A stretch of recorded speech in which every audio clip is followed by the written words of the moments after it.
Nous abordons à présent le chapitre sur les suites numériques. Alors dans ce chapitre, je rappelle que nous allons utiliser l'ensemble des entiers naturels que l'on note grand N avec une double barre, qui est l'ensemble des nombres entiers positifs, c'est-à-dire que le plus petit de ces nombres c'est 0, ensuite j'ai 1, puis 2, puis 3, puis 4, puis 5. Bref, c'est l'ensemble des nombres qui servent à compter. Dans la première partie, nous allons voir ce qu'est une suite numérique et nous allons voir différents modes de génération d'une suite numérique. Alors commençons par une définition. Une suite numérique, c'est tout simplement une liste de nombres réels. À tout entier naturel n, on associe un nombre réel appelé terme, T-E-R-M-E, et noté UN. C'est le terme, ce nombre-là se lit U indice n, et UN est le terme de rang n. En fait, une suite numérique, c'est une liste ordonnée de nombres. Donc on va dire le premier, le deuxième, le troisième, le quatrième, le cinquième, c'est-à-dire le terme de rang 1, de rang 2, de rang 3, de rang 4, de rang 5. Et donc on va le noter UN. La suite elle-même, en revanche, elle se note UN entre parenthèses. Je reviendrai sur cette notation. Exemple. Soit la suite définie pour tout entier n positif ou nul par un égale 2n plus 1.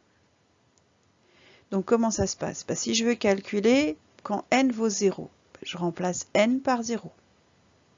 Et donc ça fait u0 égale 2 fois 0 plus 1, 2 fois 0, 0 plus 1 égale 1. Donc u0 égale 1. Ensuite, si je veux calculer u1, je remplace n par 1. Donc u1 égale 2 fois 1 plus 1. 2 fois 1, 2, plus 1, 3. Si je veux calculer U2, je vais remplacer n par 2. Donc ça fait 2 fois 2, plus 1, ça fait 5. Donc ma liste de nombres, c'est 1, 3, 5, et vous le voyez venir, 7, 9, 11, 13, ainsi de suite. En fait, UN, c'est juste la liste des nombres impairs.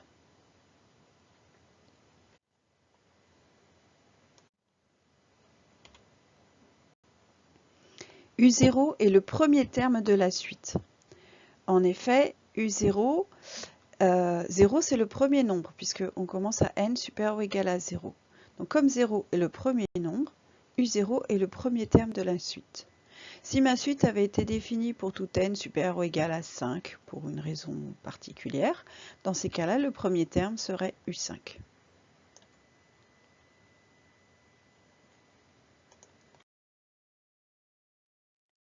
Alors, je voudrais faire le point sur quelques notations. Il faut être vigilant. Je rappelle pour les fonctions, quand j'ai une fonction, la fonction, elle se note f. Donc f, c'est la fonction. C'est une application, quelque chose qui permet de transformer un nombre en un autre.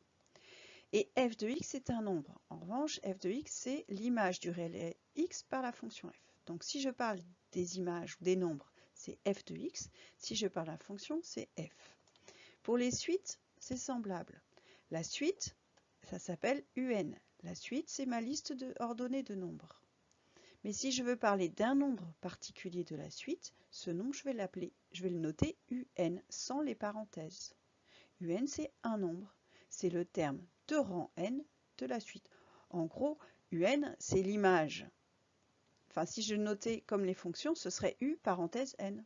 Sauf que pour les suites, ça ne se note pas comme les fonctions. Les suites, ça se note U indice n.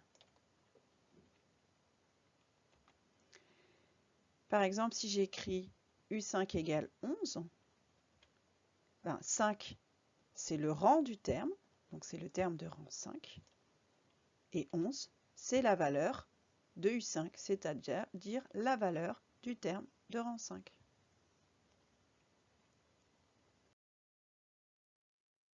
On va voir deux façons de définir une suite. La première, c'est la définition explicite. Une suite est dite explicite s'il existe une fonction petit f, telle que pour tout entier naturel n, un égale f de n. C'est-à-dire, par exemple, la suite qu'on a vue tout à l'heure, un égale 2n plus 1. Ben, pour avoir chaque terme de rang n, il suffisait de remplacer n par sa valeur et on trouvait un. Donc c'est exactement le même principe que les fonctions.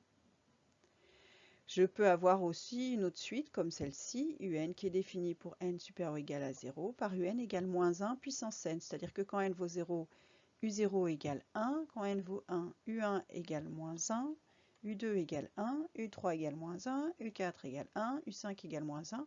En fait, c'est une suite qui vaut une fois 1, une fois moins 1, une fois 1, une fois moins 1. Une remarque. U5, U6, U7, ce sont des termes qui se suivent, puisque après 5, j'ai 6 et après 6, j'ai 7. Mais si je prends un terme UN et que je veux exprimer le terme après, pour aller de 6 à 7, qu'est-ce que j'ai fait? J'ai fait 6 plus 1 égale 7. Donc le terme après UN, c'est UN plus 1. Donc c'est le terme suivant. Le terme avant UN, c'est là, dans mon exemple, c'est U5, c'est-à-dire que si je fais 5 plus 1, ça donne 6. Ou encore, si je fais 6 moins 1, ça donne 5. Donc le terme précédent UN, c'est UN moins 1. Donc ça, vous devez l'avoir toujours en tête. Si j'ai un terme UN, si je veux parler du terme suivant, c'est UN plus 1. Si je veux parler du terme précédent, c'est UN moins 1. Puis celui qui est après UN plus 1, c'est UN plus 2. Celui qui est après UN plus 2, c'est UN plus 3, et ainsi de suite. Et pareil, celui qui est avant UN-1, c'est UN-2, UN-3, jusqu'à ce que j'arrive au premier terme. Voyons un autre exemple de suite. On a une suite UN pour laquelle on nous donne son premier terme, U1, qui vaut 3, et on nous dit U2, il vaut 6, U3, il vaut 12, U4, il vaut 24, U5, il vaut 48, et ainsi de suite. Ça veut dire que les précédents évoluent de la même façon que les premiers. Et on nous demande de déterminer U6, c'est-à-dire le terme qui est après U5, et trouver une relation entre chaque terme et le précédent. Alors si j'observe, je remarque que j'ai donc 3, 6, 12, 24, 48. Et je remarque que si je fais 3 fois 2, ça fait 6, 6 fois 2, ça fait 12, 12 fois 2, 24, 24 fois 2, 48. Donc si c'est une suite logique, le terme U6, ce devrait être 2 fois U5. En gros, on a remarqué que chaque terme est le double du précédent. Ce qui s'écrit en langage mathématique, parce qu'en français c'est un petit peu lourd à écrire, en langage mathématique on va dire le suivant, UN plus 1 comme on a vu tout à l'heure, égale le double du précédent, c'est-à-dire 2 fois UN. Donc on écrit UN plus 1 égale 2 fois UN. J'ai là, dans cette suite, une relation entre un terme et son précédent. Du coup, si je veux calculer U6, je vais dire U6, c'est 2 fois U5. Là, le suivant, c'est 2 fois le précédent. Donc le suivant, U6, c'est 2 fois U5, c'est-à-dire 2 fois 48, c'est-à-dire 96. Donc pour définir cette suite, on dira, plutôt que mettre avec les 3 petits points qui ne sont pas très clairs et pas très rigoureux, on dira le premier terme, c'est U1 égale 3, et la suite, c'est UN plus 1 égale 2 fois UN. On a la relation entre chaque terme. Une remarque, si je change U1, si je prends U1 égale 5, j'aurai U2 égale 10, U3 égale 20, U4 égale 40, U5 égale 80. Donc le premier terme est hyper important, parce que si je change le premier terme, ma suite ne va pas être la même. Une telle suite, on dit qu'elle est définie par récurrence. Chaque terme est donné en fonction du précédent. Alors la récurrence c'est pratique, souvent c'est ce qu'on a quand on a une application pratique. D'un autre côté, si je veux calculer U54, il faut que je calcule, comme je sais que U54 c'est le double de U53, il faut que je calcule U53. Et donc pour calculer U53, il faut que je calcule U52 et ainsi de suite.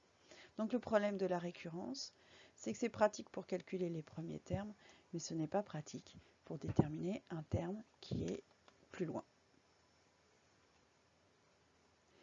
Alors récurrence, ça vient de recurrere, qui est du latin, et qui signifie en arrière, car il faut regarder le ou les termes précédents pour calculer les suivants. C'est ce que je venais de vous expliquer. Définition. Une suite UN est dite récurrente d'ordre 1 si elle est définie par la donnée d'un terme, en général on donne le premier, et d'une relation de récurrence, définissant chaque terme en fonction du précédent. Donc c'est en général UN plus 1 qui est donné en fonction de UN. Alors là on a vu récurrente d'ordre 1 parce qu'elle peut être récurrente d'ordre 2, c'est-à-dire que dans ces cas-là, UN plus 1 est défini en fonction de UN et UN moins 1, défini en fonction de deux précédents. Mais nous, pour l'instant, on va s'arrêter à un seul ordre. Un dernier exemple, soit la suite UN définie par U0 égale 1 et UN plus 1 égale 1 plus UN carré. Donc là, c'est bien une suite définie par récurrence. On me donne le premier terme, ici c'est U0, et j'ai une relation qui lie le suivant en fonction du précédent. Donc si on me demande de calculer les premiers termes, si je vais calculer U1. U1 c'est celui qui est après U0. Donc je prends n égale 0, puisque je fais U0 plus 1 égale U1. Et donc je remplace n par 0, ça fait 1 plus U0 au carré. On a dit que U0 valait 1, ça fait 1 plus 1 au carré. 1 au carré ça fait 1, 1 plus 1, 2. Donc U1 égale 2. Si je vais calculer U2, U2 c'est celui qui est après U1. Donc je prends n égale 1, U1 plus 1 égale 1 plus U1 carré, c'est-à-dire 1 plus, on avait dit que U2 c'était, U0 c'était, je reprends, on avait dit que U1 égale 2, donc on remplace U1 par 2, ça fait 1 plus 2 au carré, ça fait 5. Si je veux calculer U3, le terme après U2, je fais 1 plus U2 au carré. On avait dit que U1 valait 5, donc je remplace U2 par 5. Ça fait 1 plus 25, ça fait 26.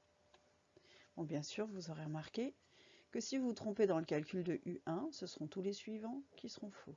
Donc il faut faire attention quand la suite est définie par récurrence. Et enfin, une dernière remarque pour cette capsule.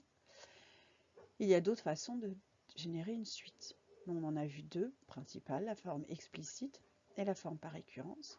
Mais ça peut être aussi un procédé aléatoire, un algorithme ou une observation. Par exemple, je peux faire la suite pour chaque nombre, chaque jour, j'associe la consommation électrique du lycée. Donc je vais avoir une suite de valeurs ordonnées et ça sera une suite. Bon, le problème pour la consommation électrique du lycée, ça va être d'essayer de trouver quelle est la forme explicite ou de trouver une approximation pour pouvoir anticiper par exemple.